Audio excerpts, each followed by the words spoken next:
अस्सलाम वालेकुम। आज की इस क्लास में मुताला करेंगे बच्चों हमारी दरसी किताब जान पहचान,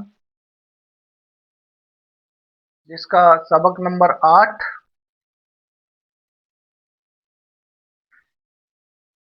जिसका उन्वान है आदमी की कहानी।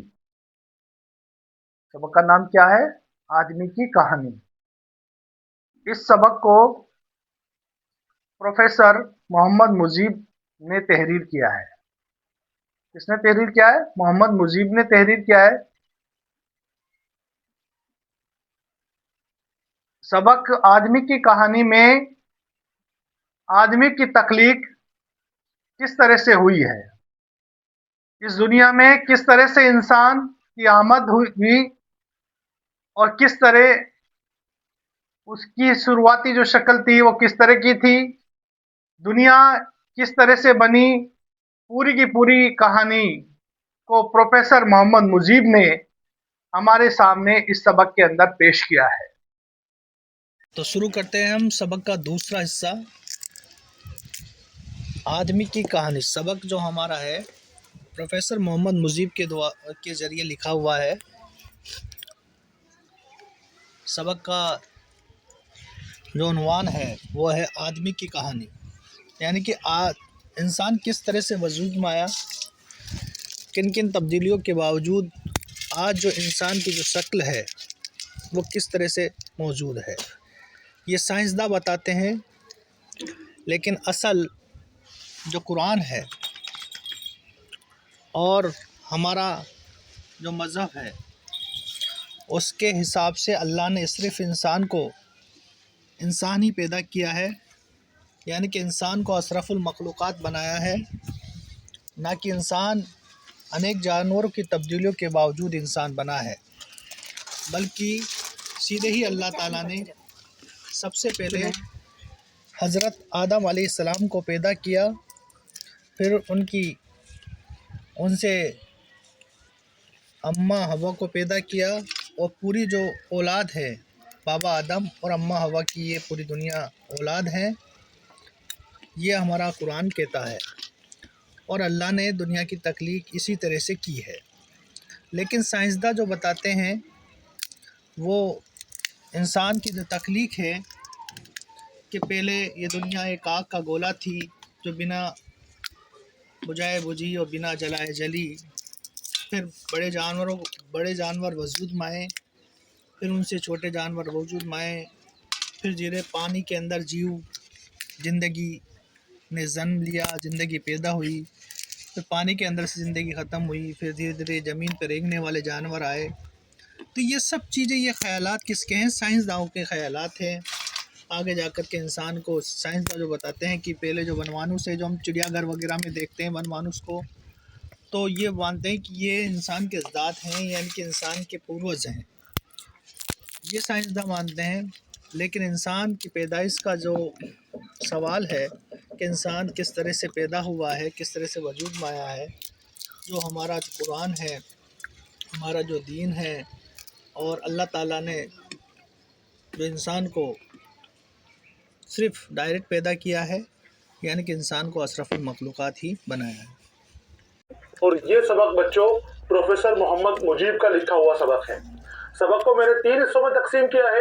पहले हिस्से में हमने प्रोफेसर मोहम्मद मुजीब की जिंदगानी के हवाले से और आपकी तर्ज तहरीर की खुसूसियात के हवाले से मालूमात हासिल की। दूसरा हिस्सा लेकर मैं आपके सामने हाजिर हूँ। यहाँ हम प्रोफेसर मुजीब की लिखी हुई कहानी, दुनिया की कहानी, जिसे आदमी की कहानी भी कहा जाता है, मुताला करेंगे। और सबक के इस हिस्से का उन्वान है हम दुनिया में कैसे आए। बच्चों, मोहम्मद मुजीब ने बच्चों के लिए लिखी है और दुनिया की तख्लीक किस तरह से हुई, इस चीज को समझाने की इस सबक में बहुत खूबसूरत कोशिश की है। हम दुनिया में कैसे आए, जो चट्टाने हैं, जो पहाड़ नजर आते हैं तुम्हें, ये कैसे बने, और जमीन से जो चीजें निकलती हैं वो कहाँ से निकलती हैं, कोयला वगैरह क्यों हासिल होता है, तेल, गैस और तरह तरह की जो धात वगैरह जमीन से हासिल होती हैं वो कहाँ से जमीन के अंदर आ गई हैं, जानवर जो हमसे पहले आने वाले थे हमारी बताने की कोशिश की है। तो हम आज इस सबक का मुताला करेंगे और इस सबक में हम समझेंगे कि दुनिया कैसे बनी, दुनिया की तख्लीक कैसे हुई और इसके बाद दर्जा बदर्जा तरक्की किस तरह से हुई और तरक्की होने के बाद हम आज की शक्लो सूरत में किस तरह पहुंच गए। आगे शुरू करते हैं हम। देखिए बच्चों, शुरुआत होती है सबक की तो कहते हैं कि आजकल के आलिम कहते हैं कि हमारी दुनिया पहले आग का गोला थी। आपको बड़े ध्यान से पढ़ना है, इस सबक को गौर से पढ़ोगे तो सारी की सारी चीजें आपको समझ में आ जाएंगी। कहते हैं मोहम्मद मुजीब कि आजकल के आलिम कहते हैं कि दुनिया पहले आग का एक गोला थी। उस आग का नहीं जो हमारे घरों में जलती है। एक आग तो होती है जो अमूमन हम हमारे घर में जला लेते हैं, वो आग ये आग नहीं थी जिससे हमारी जमीन बनी है। ये आग ऐसी थी जो खुद ब खुद जल गई और खुद ही बुझ गई, अपने आप जली और अपने आप ही बुझ गई। जैसे कि बिजली होती है, आसमान से जब बिजली गिरती है तो क्या कोई उस बिजली को काबू में करता है? खुद ब खुद पैदा होती है, कड़कती है, चमकती है और उसके बाद खुद ब खुद ही वो बिजली गायब हो जाती है। तो देखिए ये वो आग नहीं है जो हमारे घरों में जलती है, ये एक और ही आग थी जो बिन जलाए जली और बिन बुझाए बुझ गई। शायद वो चीज जिसे हम बिजली कहते हैं, हम जिसे बिजली कहते हैं, तो मोहम्मद मुजीब अंदाजा लगा रहे हैं कि हो सकता है कि वो आग बिजली ही हो। बच्चों, हमारी जमीन की पैदाइश के मुताबिक मुख्तलिफ साइंसदानों ने मुख्तलिफ नजरियात पेश किए हैं। उन्हीं में से एक नजरिया जिसे पुख्ता भी माना जाता है, हालांकि पूरा यकीन नहीं है उस नजरिए पे, लेकिन ज्यादातर साइंसदान उस नजरिए के हामी हैं। वो नजरिया कहता है कि जमीन के बनने के पीछे ये ख्याल है कि आसमान में यानी खला में एक छोटे से जर्रे के अंदर एक बहुत तेज धमाका हुआ। इतना तेज धमाका हुआ कि पूरी दुनिया के अंदर, पूरे आलम के अंदर उसकी चमक फैल गई। पूरा खला चमक गया उस रोशनी की वजह से, उस धमाके की वजह से। धमाके से निकलने वाली रोशनी ने पूरे खला को चमका दिया। खला चमक गया, उस धमाके से जो रोशनी निकली वो रोशनी एक बिजली थी, एक आग का टुकड़ा थी। वो पूरे खला के अंदर एक बहुत बड़ा बादल का टुकड़ा जो जलता हुआ, उसमें गैसें भी थी, उसमें तरह तरह की दूसरी चीजें भी थी, उसमें धूल के टुकड़े भी थे, धूल के जर्रे भी थे। वो सब जब मैंने बताया आपको धमाका हुआ था, एक जर्रे में धमाका हुआ था, तो उससे लाखों करोड़ों गैस के गोले बने थे, अरबों गैस के गोले बने थे। उनको हम गिन नहीं सकते, इतने गैस के गोले आसमान के अंदर घूमने लग गए थे, आसमान के अंदर इधर उधर बिखर गए थे। उन्हीं में से एक गोला जिसे हम सूरज कहते हैं हमारे करीब है, इसी के अंदर से धुएं के गुबार अलग हुए और वो इसके साथ घूमने लगे। और वही जो धुएं के गुबार थे जो काफी गर्म थे, उनमें आग जल रही थी, उनमें गैस थी, वो जब ठंडे हुए तो एक गोला उन्हीं में से जमीन की शक्ल में हमें नजर आया। हम उसके ऊपर जिंदगी पैदा हो गई। शायद कुदरत को यही मंजूर था, वहां जिंदगी पैदा करनी थी, इसलिए एक गोला अलग होके वो जिंदगी में नजर आया। तो यहाँ पर यह है कि आलिम कहते हैं कि हमारी दुनिया पहले आग का गोला थी। तो हमारी दुनिया जब सूरज से अलग हुई, जब वो धमाका हुआ, उस धमाके की वजह से गैसें अलग हुई, उसमें सूरज भी था, हमारी दुनिया भी थी, तो वो छोटे छोटे दूर होने की वजह से वो हमें नजर नहीं आते। ये एक और ही आग थी जो बिन जलाए जली और बिन बुझाए बुझी, यानी कि ये वो चीज थी जिसे हम बिजली कहते हैं। लेकिन कभी न कभी दुनिया आग का गोला थी जरूर। मुजीब कहते हैं कि दुनिया कभी न कभी आग का गोला जरूर थी। और ये कैसे कह रहे हैं? मैंने आपको जो नजरिया बताया, साइंसदानों को नजरिया बताया, जर्रे में धमाके वाला जो चक्कर लगा रहे हैं हमारे आसमान के अंदर घूम रहे हैं। और सूरज भी एक आग का गोला है जो जमीन आसमान के ऊपर जमीन से काफी दूरी पर चक्कर लगा रहा है, घूम रहा है। और हमारी जमीन पर अब भी आतिशफिशा पहाड़ जब चाहते हैं दहकती आग उगल देते हैं। यह जमीन के अंदर से खोलते पानी के चश्मे फूट पड़ते हैं। अब मोहम्मद मुजीब कह रहे हैं कि हमारी दुनिया जो है वो कभी ना कभी आग का गोला थी जरूर। लेकिन पता कैसे चल रहा है? साइंसदान कैसे पता कर रहे हैं कि हमारी दुनिया आग का गोला थी? वो इसलिए पता होता है क्योंकि हमारी दुनिया ठंडी तो हो गई, लेकिन सिर्फ इसका ऊपरी हिस्सा या दुनिया के अंदर गहरी खुदाई करके देखिए, नहीं। पता कैसे चल रहा है बच्चों? पता चल रहा है जो आतिशफिशा हमारी जमीन के अंदर मौजूद हैं, जमीन से आग उगलते हैं, उसमें से लावा बाहर निकलता है, आतिशफिशाओं से, ज्वालामुखियों से जो लावा बाहर निकलता है, वो लावे के जरिए हमें पता चल जाता है कि जमीन के अंदर बहुत गर्मी भरी पड़ी है। आतिशफिशा आग उगलने वाला, यहाँ पर ज्वालामुखी के बारे में कहा जा रहा है। तो आग उगलने वाले पहाड़ हमारे यहाँ मौजूद हैं, जिससे आग निकल जाती है, जिससे पिघले हुए पत्थर निकलते हैं, और जो गर्मी है, सख्ती है अंदर, वो बाहर निकल निकल कर वक्तन फवक्तन आती रहती है। तो उससे हमें पता चलता है कि जमीन के अंदर आज भी गर्मी है, जमीन के अंदर आज भी आग जल रही है। तो आतिशफिशा पहाड़ों से पता चलता है, और एक चीज से और पता चलता है, जो जमीन से गर्म पानी के चश्मे फूट पड़ते हैं। दुनिया के अंदर बहुत सारी जगहें ऐसी हैं कि जहां जमीन से खुद ब खुद पानी बाहर आ जाता है, चश्मे हैं पानी के, और वो खोलते हुए पानी के हैं, गर्म पानी के सोते हैं वो। तो वो गर्म पानी कहां से आ रहा है? वो पानी जब जमीन के अंदर मौजूद होता है, तो जमीन की गर्माई से, जो जमीन के अंदर तवानाई है, उसकी वजह से वो गर्म हो जाता है, और गर्म होने के बाद वो चश्मे की शक्ल में बाहर फूट पड़ता है, बाहर निकल जाता है। तो जमीन गर्म थी, इसका पता हमें पता चलता है आतिशफिशा पहाड़ों से और गर्म पानी के खोलते हुए चश्मों से। दूसरे, आग के गोले जो दुनिया से बहुत बड़े और बहुत ज्यादा पुराने हैं, अब तक आग ही आग हैं। अब जमीन, हमारी पैदाइश तो एक जगह हुई, एक जैसी हुई, जमीन तो ठंडी हो गई, जमीन को काफी वक्त हो गया, हजारों लाखों साल हो गए, ये ठंडी हो गई। लेकिन दूसरे जो गोले हैं, जो जमीन से बड़े भी थे, तादाद में भी ज्यादा थे, वो आज भी जलते हुए नजर आ रहे हैं, जलते हुए गोले ही बने हुए हैं, अभी तक ठंडे नहीं हुए।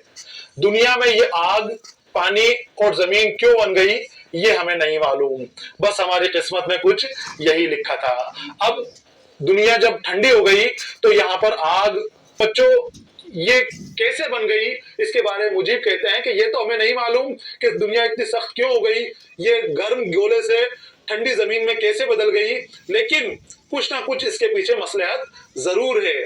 बस हमारी किस्मत में कुछ यही लिखा था, हमारी किस्मत में था कि इस जमीन के अंदर हम आ जाएं। हिसाब लगा सकते हैं, लेकिन ये हिसाब संख 10 बरस के आगे भी निकल जाता है। तो ये कहते हैं, मुझे कह रहे हैं कि जमीन ठंडी हो गई, चट्टानें बन गई, जो सख्त चीजें थी वो चट्टानों में बदल गई, और जो 10 संख यानी 100 खरब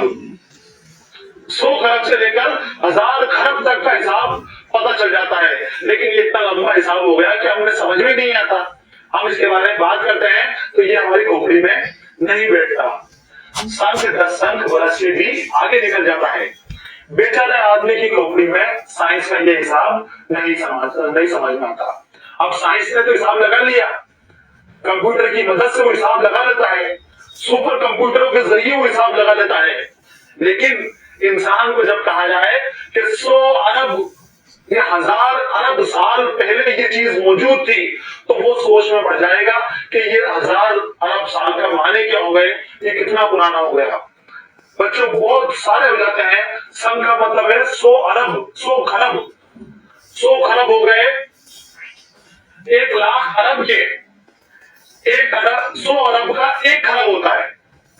100 अरब का 1 खरब, और यहां बात हो रही है 100 खरब की।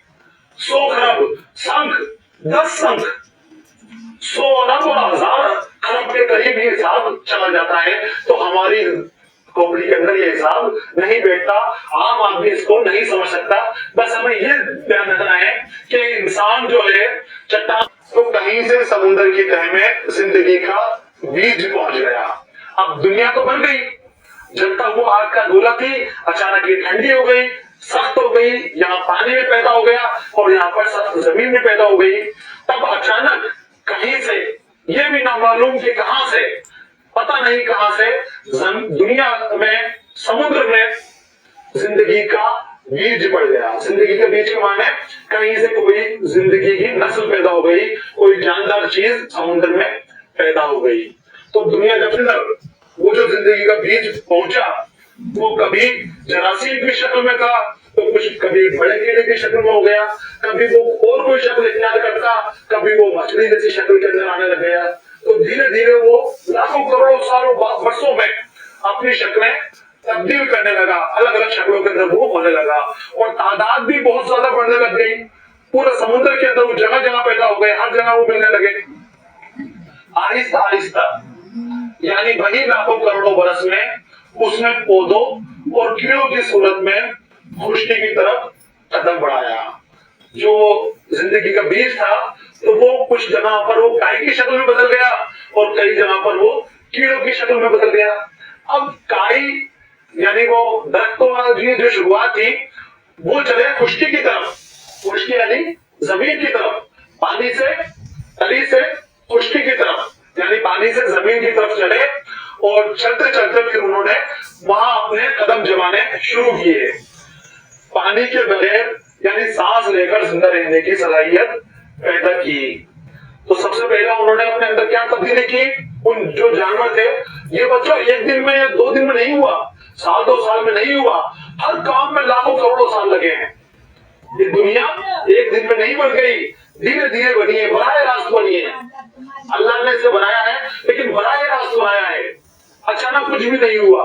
हर चीज जो खुदा करता है वो बराह रास्त करता है, हर चीज के लिए रास्ता निकालता है, उस रास्ते के मुताबिक करता होता है। इस शक्ल में जमीन की तरफ आ गए। अब धीरे धीरे उनके अंदर और तब्दीली आई, वो पौधे बनने लग गए, और पौधे बड़े होते होते दरख्त बनने लग गए, दरख्त बनने लग गए तो उसमें फल फूल और बीज आने लगे, बीज आए तो बीज दूसरी जगह गिरते चले गए हवा के जरिए, और धीरे धीरे वो फैलने लगे, तो अलग अलग जगह के ऊपर उसके बीज पड़े, तो सब तरफ दरख्त धीरे धीरे पैदा होने लग गए, जंगल सा माहौल बनने लग गया। जो कीड़े थे, जो पानी से अभी आ रहे हैं, जो कीड़े थे, जो काई की शक्ल में थे, वो तो दरख्त बन गए, पौधे बन गए, और आसमान की तरफ अपने कदम बढ़ाने लगे, बड़े होने लगे, ऊंचे होने लगे। और जो कीड़े थे वो मछली बनकर तैरे, उथले पानी में पांव के बल खुश्क जमीन पर रेंगना शुरू किया। जो कीड़े थे वो पानी के अंदर मछली भी बन गए, कुछ उथले पानी में आ गए, और वहां उन्होंने रेंगना शुरू किया। अब जब जमीन पे आ गए तो रेंगने से काम नहीं बना, धीमी रफ्तार की रेंगने की, तो उन्होंने धीरे धीरे अपने कदम आगे बढ़ाए, कोशिश करी, तो उनके कदम रखने निकाल दिए, और वो कदमों पे चलने लग गए। किसी में उनकी शक्ल अगली जो आई वो जमीन पर चलने वाले जानवरों की आ गई। जमीन पर चलते चलते उन्होंने ऐसी सलाहियत पैदा कर दी अपने अंदर कि उनके पर पैदा हो गए, और पर के जरिए उन्होंने उड़ना शुरू कर दिया उन जानवरों ने। शक्लें चौपाइयों का रूप लेकर दौड़ने लगे, और कुछ जानवर चौपाई बन गए, 4 पाए लिए, 4 पैर लिए, और उन्होंने दौड़ना शुरू कर दिया जमीन के ऊपर, तेज रफ्तार हो गए। वो जो आसमान में थे उन्होंने भी तेज रफ्तार से उड़ना शुरू कर दिया। कहते हैं कि उथले पानी और खुश्की में जिंदगी ने जो ये इब्तिदाई शक्ल पाई वो बड़ी भयानक थी। जो इब्तिदाई इनकी शक्लें थी ये बहुत भयानक थी। बच्चों देखो ये तब्दीलियां कैसे आ रही है, मैं आपको बता दूं कि आज भी आप जब साइंस पढ़ते हो तो आपको पता है कि कई जानवर ऐसे हैं जो अपने आज़ा का इस्तेमाल नहीं करते, तो वो आज़ा गायब हो गए हैं। जैसे सांप के बारे में आपने पढ़ा है कि पहले सांप के भी पैर होते थे, लेकिन धीरे धीरे 20-20 हाथ ऊंचे हाथी किसी जानवर की गर्दन इतनी लंबी कि हवा में उड़ते परिंदों को पकड़ ले, और किसी का मुंह दुम के सिरे तक 100 फीट से ज्यादा लंबा होगा। इस तरह के जानवर पैदा हो गए। 40-40 फीट के मगरमच्छ पैदा हो गए। बहुत बड़ा हो जाता है बच्चों 40 फीट का मगरमच्छ। इतने बड़े बड़े हाथी कि आप देख रहे हैं तो उसको देखते रह जाए, उनकी शक्लें आपको नजर आए तो आप खौफ आ जाए। इस तरह के बड़े बड़े हाथी बता रहे हैं उनको कि कई जानवर तो ऐसे हैं कि इतनी लंबी गर्दन हो जाती है कि हवा में उड़ते हुए परिंदों को पकड़ लेते थे। वो जब परिंदों को शिकार करते थे तो गर्दन ऊपर उठाई और हवा में उड़ते हुए परिंदों को पकड़ लिया। अब आप ख्याल कीजिए, अंदाजा लगाइए कि कितनी बड़ी गर्दन होगी उन जानवरों की। तो देखिए आप 40 फीट लंबे मगरमच्छ है, 20-20 हाथ ऊंचे हाथी, किसी जानवर की गर्दन इतनी लंबी कि हवा में उड़ते परिंदों को पकड़ ले, और किसी का मुंह दुम से सिर तक 100 फीट के करीब चला जाता है। 100 फीट भी बहुत ज्यादा हो जाता वगैरह भी उसी वक्त देखिए। तो ये दौर बहुत खतरनाक था। इन जानवरों को जो नाम दिए गए हैं वो भी ऐसे भयानक हैं कि हम देखते रह जाएं कि नाम इनको दिए गए हैं, नाम इनको दिए गए हैं। कई जानवरों को नाम दिया गया है बर्टोसोरस।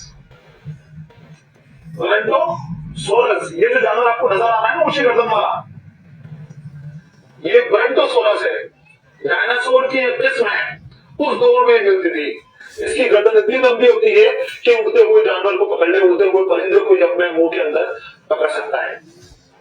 इक्थियोसोरस, मैक्सिलोसोरस वगैरह, ये इनके नाम है इन जानवरों के जो इतने खतरनाक नजर आते हैं। ये जो है खतरनाक जानवर, ये मैक्सिलोसोरस है, जो डायनासोर की एक किस्म है ये। लेकिन दुनिया को शायद अपनी ये औलाद पसंद ना थी। क्या माने इसके? दुनिया को अपनी ये औलाद पसंद नहीं थी। उसके माने ये है कि धीरे धीरे वक्त के साथ ये जो जानवर आपको नजर आ रहे हैं ये खत्म हो गए। तूफान आए, बड़े बड़े इनके ऊपर हादसे पेश आए, बर्फ के बड़े बड़े पहाड़ आए, ये उनके अंदर खत्म हो गए, ये दब के पूरी पूरी नस्लें खत्म हो गई। तो ये कहते हैं, मुझे कहते हैं कि दुनिया को शायद अपनी औलाद पसंद ना आई। ये शुरुआती औलाद है जो बहुत बेडोल हो गए थे, बहुत बड़ी बड़ी की शक्ल हो गई थी, 100 फीट की ऊंचाई हो गई थी, 200 फीट की लंबाइयां हो गई थी, 40 गज के, 40 फीट के मगरमच्छ इनके साथ शामिल थे, इनके साथ नजर आते थे। तो या तो दुनिया को शायद इनकी शक्ल पसंद नहीं आई, ये जानवर पसंद नहीं आए क्योंकि औलाद थी दुनिया की शुरुआती। ये जानवर बढ़ते बढ़ते ऐसे बेडोल हो गए कि जिंदा रहना दुश्वार हो गया। धीरे धीरे इनका कद बढ़ने लगा, बढ़ते बढ़ते तो बढ़ता ही चला गया, बढ़ता ही चला गया, बड़े बड़े हो गए और इतने बेडोल हो गए कि ये आपस में भी मिलकर नहीं रह सकते थे, एक दूसरे को भी इन्होंने मारना शुरू कर दिया। बहरहाल वो गायब हो गए और जब तक आजकल के साइंसदानों को उनकी हड्डियां नहीं मिल सकी, हमें पता भी नहीं था कि एक जमाने में ऐसे देव और अजदहे हमारे दुनिया में आबाद थे। अब हमें तो मालूम भी नहीं था कि ये जानवरों के अंदर जगह जगह बड़ी बड़ी, जैसे ये जानवर ऐसी बड़ी बड़ी हड्डियां इनकी नजर आई। तब पता चला हमें कि इतने बड़े और भयानक जानवर भी इस दुनिया के अंदर मौजूद थे। इनकी हड्डियों को देख के हमने इनकी शक्ल पर अंदाजा लगाया कि इतनी बड़ी हड्डियों वाला मुंह है, इतनी इसकी राह है। वो थे इसी तरह में, मगर उनमें आजकल के जानवरों की ये सिद्ध थी कि वो अपने बच्चों को शुरू में दूध पिलाकर पालते थे। अब जब पहले दौर के जानवर खत्म हो गए, कौन से? डायनासोर के जमाने के जो जानवर थे, उस वक्त बड़े बड़े हाथी भी थे, बड़े बड़े मगरमच्छ भी थे, हंसते भी थे बड़े बड़े। जब वो खत्म हो गए, उनकी नस्लें खत्म हो गई, उनके फिर हजारों साल बाद, करोड़ों साल बाद, सैकड़ों साल बाद फिर नई नस्लें पैदा होनी शुरू। दोबारा से दुनिया आबाद हुई और दोबारा फिर से जिंदगी यहाँ पर फलने फूलने लगी। और इस वक्त जो जानवर पैदा हुए वो भी भयानक ही थे, वो भी बड़े बड़े थे, शक्लें भी उनकी खतरनाक थी और बहुत खूबसूरत जानवर नजर आते थे। लेकिन उन जानवरों की जो खास बात है वो ये है कि वो जानवर अपने बच्चों को दूध पिलाते थे, दूध पिला के बच्चों की परवरिश करते थे। अब बच्चों, यही इनकी खासियत ऐसी थी कि जिसकी वजह से ये मौसम की मार को झेल पाए, मौसम की तब्दीलियों को झेल पाए। क्योंकि जब ये अपने बच्चों को साथ रखते थे तो ये उनकी हिफाजत करते थे, और इनकी हिफाजत करने के लिए, अपने बच्चों को बचाने के लिए ये हर तरह की मुसीबत, हर तरह की परेशानियों का सामना कर जाते थे। ये जानवर बड़े सख्त जान होते थे, सख्त जान, हिम्मत वाले, बहुत जान के सख्त, जो मौसम की तब्दीलियों को भी झेल जाए, जो दूसरी चीजें जो मौसम के अंदर होती है, जो मुसीबतें मौसम की होती है, उनसे भी मुकाबला कर ले और फिर तब्दीलियों के मुताबिक अपने जिस्म के अंदर भी तब्दीली कर ले, वो सख्त जान कहलाते हैं। तो ये जो बहादुर जानवर जो थे ये सख्त जान थे। सिर्फ के माना होते हैं बच्चों खासियत, तो इन जानवरों की सबसे बड़ी खासियत यही थी कि ये अपने बच्चों को दूध पिलाते थे। और सख्त जान के माने होते हैं बच्चों तकलीफ बर्दाश्त करने वाले, बड़ी से बड़ी तकलीफ को भी झेल जाए, डरे नहीं, खत्म नहीं हो जाए तकलीफ से बर्बाद नहीं हो जाए, उस तकलीफ का मुकाबला कर ले, उसे सख्त जान कहा जाता है। तो खुशकी के ऊपर दूसरे दौर पर जो पैदा हुए जानवर, उनकी सिफ्त थी, उनकी खासियत थी कि वो अपने बच्चों को दूध पिलाकर पालते थे। बच्चों को दूध पिलाने की वजह से उनका अपने बच्चों से लगाव हो गया। जो पहले दौर के जो जानवर थे वो इतने बेडौल थे कि उनका अपने बच्चों से इतना लगाव नहीं था। उनके बच्चे भी थे खतरनाक, लेकिन वो खुद ब खुद बच जाते थे, उनको पालने के लिए उनके जो जानवर है उन जानवरों को ज्यादा मेहनत नहीं करनी पड़ी। ये जो जानवर थे अपने बच्चों को दूध पिलाते थे, उनसे हमदर्दी रखते थे और अपने बच्चों की हिफाजत के लिए हर तरह के सामने दुश्मन का मुकाबला करते थे, चाहे वो कोई दूसरा जानवर हो या फिर सामने मौसम की तब्दीलियां हो, उनका मुकाबला ये कर जाते थे। इसमें मर मिली है, मौसम का मुकाबला किया इन्होंने। जो तब्दीली आ रही थी जमीन के अंदर, हमेशा वक्त वक्त के ऊपर तब्दीली आती रहती है। आज इस शक्ल के अंदर है तो 1000 साल बाद, 1 लाख साल बाद पता नहीं कौन सी शक्ल होगी। हमने बताया कि 100 खरब साल पहले हमारी जमीन, या 1000 खरब साल पहले आज कल भी नजर आती है। जमीन के बीच में जो समंदर नजर आता है वो समंदर एक तरफ था और जमीन के सारे हिस्से मिले हुए थे, सारे और जब एक ही थी तो तब्दीलियां वक्त वक्त के ऊपर जमीन के ऊपर पर आती रहती हैं। तो वो तब्दीलियां भी आई तो बहुत सारे जानवर तो उन तब्दीलियों का मुकाबला कर गए और बहुत सारे खत्म हो गए। जो बाकी बचे उनके भी जिस्मों में ऐसी तब्दीलियां होती रही कि वो मौसम की तब्दीलियों को अच्छी तरह बर्दाश्त कर सके और दूसरे जानवरों से अपनी जान भी बचा सके। तो बहुत सारी की जो नस्लें थी वो खत्म हो गई, मिट गई, और जो बची तो वो बहुत सारी जान निकली और उनके जिस्म में भी ऐसी तब्दीलियां हो गई कि जो मौसम के बदलाव हैं उनको भी वो बर्दाश्त कर सके और दूसरे जानवरों से मुकाबला भी कर सके। यानी किसी के सींग पैदा हो गए, किसी के जुबान में जहर पैदा हो गया, किसी को पंजे मिल गए, किसी को नाखून मिल गए, किसी को नुकीले दांत मिल गए। इस तरह की उनके अंदर तब्दीलियां हो गई कि वे दूसरे जानवरों से भी उसकी हिफाजत करने लग गए। इस तरह तरक्की करते करते जानवरों की एक किस्म ने ऐसी शक्ल पाई होगी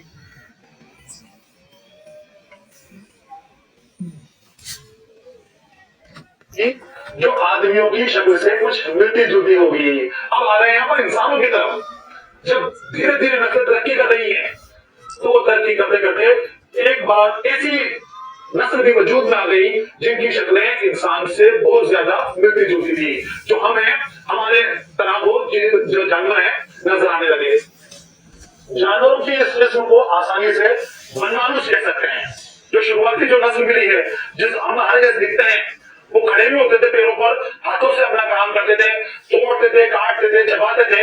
वो जो शुरुआती इंसान है उन्हें मनमानुस है। इन मनमानुसों ने 4 पैरों की जगह 2 पैरों से चलना सीखा होगा और अगले 2 पैरों से पकड़ने, उठाने और फेंकने का काम लिया होगा। अगले 2 पैर कौन से? ये जो हाथ हैं ये अगले 2 पैर हो गए आगे के। जब जानवर की शक्ल में होंगे तो चारों पैरों से चलते होंगे, लेकिन धीरे धीरे जब खड़े होना शुरू किया तो ये जो अगले पैर हैं ये इनमें पंजे आ गए। ये पकड़ना भी शुरू कर दिया, इनसे काटना भी शुरू कर दिया, इनसे मुकाबला भी करना शुरू कर दिया और जो नीचे वाले पैर थे उनसे चलना शुरू कर दिया। धीरे धीरे धीरे धीरे कमर भी पूरी सीधी हो गई और भी बहुत सारी तब्दीलियां हो गई। वही हजारों सालों के अंदर ही तब्दीलियां अपना काम करती रहती हैं। कुदरत ने उनकी मदद की और उनके अगले 2 पैर पंजों की तरह हो गए। उनकी जुबान भी कुछ खुल गई और वो दूसरे जानवरों से बहुत ज्यादा होशियार हो गए। अब जब इन्होंने कोशिश की, क्योंकि इनका जहन भी तेज था जानवरों से, इन्होंने कोशिश की तो कुदरत ने भी इनका साथ दिया। जो इनके अगले पैर थे वो पंजे बदल गए, उसमें उंगलियां भी पैदा हो गई, उसमें हथेलियां भी पैदा हो गई और वो उससे पकड़ने, फेंकने, मारने, कूटने, खाने, पकाने, तरह तरह के काम करने लगे। तो अगले पंजे कौन से हैं ये देख रहे हैं आप? ये जानवरों के अगले पंजे थे। तो जब खड़े हुए तो ये पंजे उनके हाथों में तब्दील हो गए और ये जानवर बहुत होशियार भी थे, इनका जहन भी तेज था। तो फिर ये कुछ जबान भी खुल गई तो इन्होंने आपस में गुफ्तगू करना भी शुरू कर दिया, जबान भी आ गई। ये सब हजारों बरस में हुआ और फिर कहते हैं कि दुनिया की आबो हवा बदली। अब जब इस तरह की तब्दीली आई तो एक बार फिर तब्दील हुई दुनिया, आबो हवा बदली। वो ऐसी ठंडी पड़ी कि उसका बहुत सा हिस्सा बर्फिस्तान हो गया और बर्फ के खिसकते फिसलते पहाड़ों ने सब कुछ अपने तले रोन। जहाँ बर्फ हो, बर्फ की जगह अब जब जिंदगी इंसान की जैसी शक्ल लेनी शुरू कर दी थी, मनमानुस पैदा हो गए, वो अपने हाथों से काम करने लग गए, उनका जहन भी काम करने लग गया और वो थोड़ी जुबानें भी उनकी खुल गई।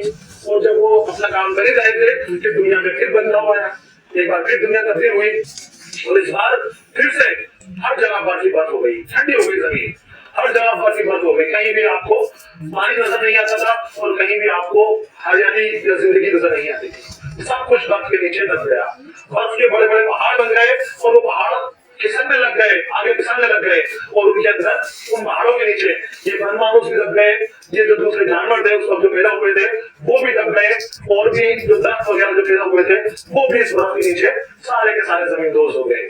ये भी हमें उन्हीं हड्डियों से, उन्हीं जमीन के बीच में जो खुदाई होती है, तेल गैस कोयला वगैरह निकलता है, उन्हीं चीजों से पता चलता है कि इस जगह ये जानवर दबे हुए थे, या इस जगह ये चीज ऐसी थी जो कोई दबी पूरी की पूरी और वो वहां से तेल की शक्ल में हासिल हो जाती है।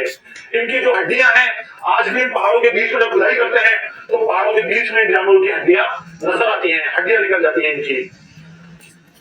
फिर गर्मी आहिस्ता आहिस्ता बढ़ी।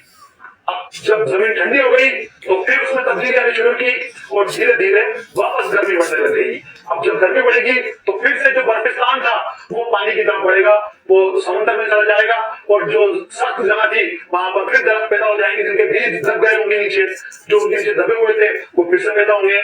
जिंदगी जो कुछ बची रह गई थी वो फिर नई शक्ल के अंदर, नए रूप के अंदर नजर आने लग जाएगी, नई तरह की जिंदगी नजर आ जाएगी। इसमें भी आपको खतरनाक जानवर भी नजर आएंगे और इंसान की जैसी शक्ल वाले मानुष भी नजर आने लग गए। दोबारा फिर से जिंदगी ने अपना रंग इख्तियार कर लिया, बर्फिस्तान पिघलकर समुद्र हो गए और जिंदगी फिर उभरी और फैली, क्योंकि इस दुनिया की किस्मत में जिंदगी थी, यहाँ पर लोगों की तकलीफ थी, मखलूक को आना था, तो वो वापस फिर से अपने रूप में आने लगी और फिर से जिंदगी पैदा हो गई, उभरी और फैली। इस तरह 4 मरतबा हुआ और उस वक्त जमीन में कई 100 गज नीचे तक जो कुछ हमें मिलता है वो इन्हीं गर्मी और सर्दी के पैरों की दास्तान है। बर्फिस्तान बना और गर्मी हुई तो मोहम्मद मुजीब कहते हैं, तहकीक के ऊपर कहते हैं, मुताले के आधार पर कहते हैं हमें कि ये जो सब हुआ, ठंडा और गर्म होना, कभी जम जाना, कभी गर्म हो जाना, फिर दुनिया जाना, फिर बर्फ बन जाना, फिर दुनिया जाना, ये 4 बार हुआ। 4 बार हमारी दुनिया के ऊपर अलग अलग तरह की मखलूक पैदा हुई, फिर बर्फ के अंदर जम गई, मर गई, और उसके बाद फिर जब बर्फ पिघली, गर्मी आई तो फिर वो फली फूली, कई हजारों साल इसमें लग गए।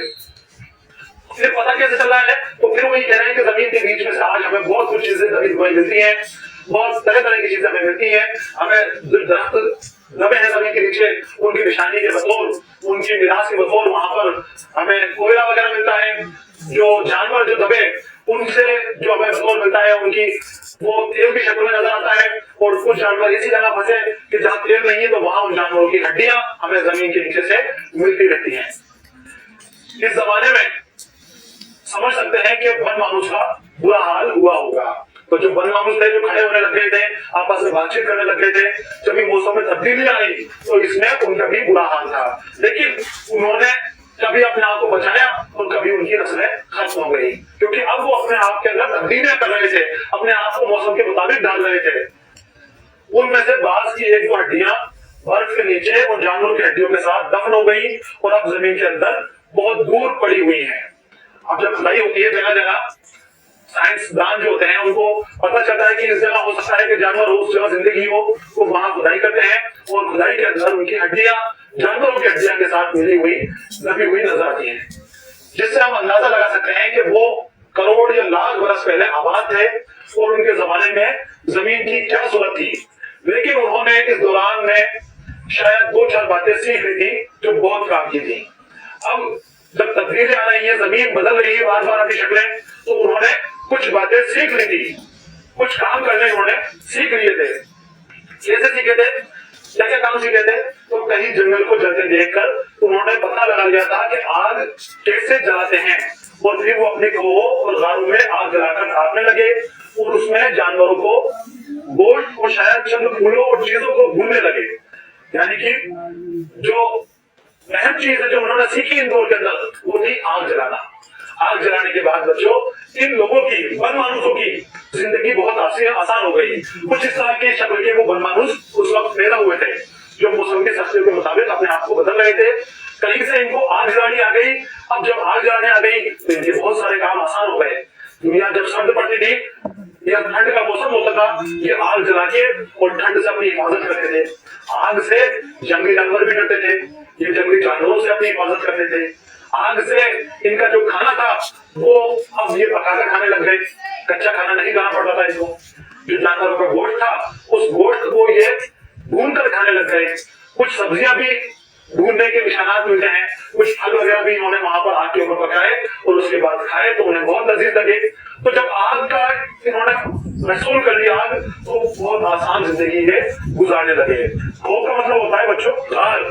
अपनी गारों के अंदर, खोहों में यानी गारों में जो गुफाएं होती हैं पहाड़ों के बीच में, टुकड़े हिस्से होते हैं चट्टानों के बीच में, वो खो कहलाते हैं। तो खो के किनारे के ऊपर आग जलाते थे। उस आग की वजह से जंगली जानवर इनके ऊपर हमला नहीं कर पाते थे, तो जंगली जानवरों से भी इनकी हिफाजत हो जाती थी। वो पत्थरों को घिसकर उनसे भौंकने, छीलने और काटने में लगे और उसने उनकी जिंदगी को कुछ और आसान कर दिया। और दूसरा काम क्या सीखा उन्होंने? पहला काम तो बड़ा उन्होंने सीखा आग जलाना। दूसरा बड़ा काम इन्होंने सीखा पत्थरों के जरिए अपने औजार बनाना, पत्थरों के जरिए हथियार भी बनाना और औजार भी बनाना। तो उन्होंने पत्थरों को छील के नुकीला बनाकर उनको भौंकने के औजार बना लिए।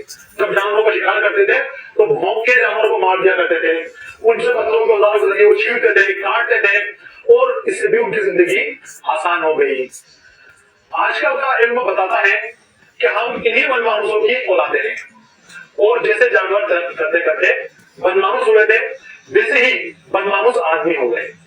अब आज के जो साइंसदान हैं वो बताते हैं कि हमारे अजदाद वनमानुष ही थे। जो आपको वनमानुष आज भी नजर आते हैं उनकी शक्लें भी आपने देखी होंगी, बंदरों की शक्लें भी आपने देखी होंगी। बहुत कुछ इंसानों के अंदर उनकी शक्लें भी मिलती हैं और उनकी अदाएं भी इंसानों के अंदर मिलती हैं। उनके हाथ भी इंसानों की तरह काम करते हैं, पंजे भी उनके इंसानों की तरह काम करते हैं। तो बहुत सारी चीजें ऐसी हैं जो बिल्कुल वैसे की वैसी नजर आती हैं जो इंसानों में नजर आती हैं। तो आज का इल्म बताता है, साइंसदान बताते हैं अपनी तहकीक के बुनियाद पर कि दुनिया में इंसान बनने से पहले वनमानुष थे। दूसरे जानवर तरक्की करते करते वनमानुष बन गए और वनमानुष तरक्की करते करते इंसान बन गए, इंसान की शक्ल में आ गए। तो वनमानुष जो है ये हमारे अजदाद है और इंसान इनकी शुरुआती शक्ल वनमानुष है इंसान की। लेकिन आज का इल्म वनमानुष की किसी एक किस्म से हमारा रिश्ता नहीं जोड़ता। वनमानुष आज भी मिलते हैं, हमें नजर भी आते हैं, चिड़ियाघर वगैरह में हमें दिखते हैं, लेकिन किस तरह के वनमानुष की हम औलाद हैं, हमारे अजदाद कौन से हैं, साइंस ये नहीं बताता। साइंस यही बताता है सिर्फ कि वनमानुष हमारे अजदाद हैं, हमारे पूर्वज हैं, लेकिन वो कौन से जो नस्ल थे जिसके साथ पैदा हुए हैं ये वो नहीं बता पाते। क्योंकि जो आज नस्लें दिखती हैं वनमानुषों की, उनमें और हमारे अंदर बहुत ज्यादा फर्क है। उस तकलीफ की वजह से साइंसदान ये अच्छे तौर पर नहीं बता सकते, उसका यकीन उनको नहीं है कि हम कौन सी नस्ल की औलाद हैं। बस यही कहते हैं कि हम सब वनमानुषों के जरिए बने हैं। तो हम एक ही थैली के चट्टे बट्टे हैं तो हम एक ही थैली के चट्टे बट्टे, लेकिन हम जिसके खास नमूने में बने हैं उसकी पहली मिसालें अभी तक नहीं मिली है। एक ही थैली के चट्टे बट्टे। यहाँ कहावत है एक दूसरे से करीबी ताल्लुक रखना, एक ही जैसी खुसूसियात रखना, एक ही खासियत का होना, एक ही तरह की खसलत रखना, एक ही तरह की आदत रखना। उसे कहा जाता है कि एक ही